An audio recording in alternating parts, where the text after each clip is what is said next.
ನಮ್ಮನ್ನು ಸಮರ್ಪಣೆ ಮಾಡಿಕೊಳ್ಳುವ ನಮ್ಮನ್ನು ಒಪ್ಪಿಸಿಕೊಳ್ಳುವ ಅಪ್ಪ ವಿರುದ್ಧವಾಗಿ ಏನಾದರೂ ಪಾಪ ಮಾಡಿರೋದಾದರೆ ಇವತ್ತು ಕ್ಷಮಿಸು.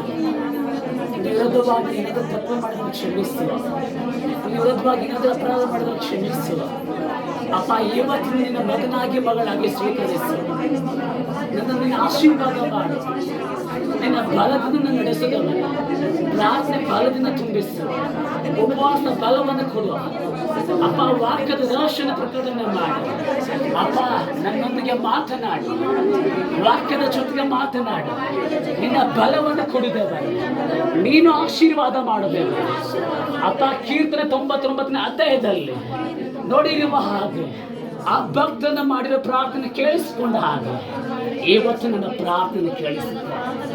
ಇವತ್ತು ನನ್ನ ಪ್ರಾರ್ಥನೆ ಸದುತ್ತರವನ್ನು ಅನುಗ್ರಹಿಸು. ಅಪ್ಪ ನೀನು ಆಶೀರ್ವಾದ ಮಾಡು.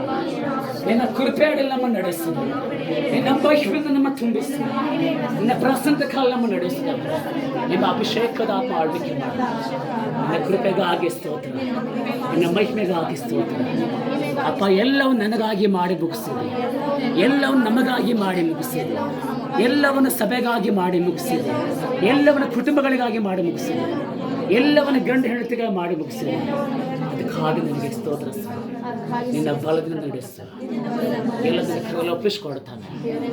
ಯೇಸುವಿನ ಮೊದಲೇ ಬೇಡಿ ಪ್ರಾರ್ಥಿಸ್ತೇವೆ ನಮ್ಮ ಜೀವಿತದಲ್ಲಿ. ಮುಂದೆ ನಡೆಯುವಂಥ ಸಾಕ್ಷಿ ಸಂದೇಶ ಭಾಗಕ್ಕಾಗಿ ಕೊನೆ ಪ್ರಾರ್ಥನೆಗಾಗಿ ಹೆಣ್ಣು ಮಕ್ಕಳೊಬ್ಬರು ಗಂಡು ಮಕ್ಕಳು ಪ್ರಾರ್ಥನೆ ಮಾಡಿ. ಸ್ತೋತ್ರ ಕರ್ತನೆ, ಸ್ತೋತ್ರ ರಾಜನೇ, ಪರಿಶುದ್ಧ ಆತ್ಮನೇ, ನಿಮಗೆ ಸ್ತೋತ್ರ.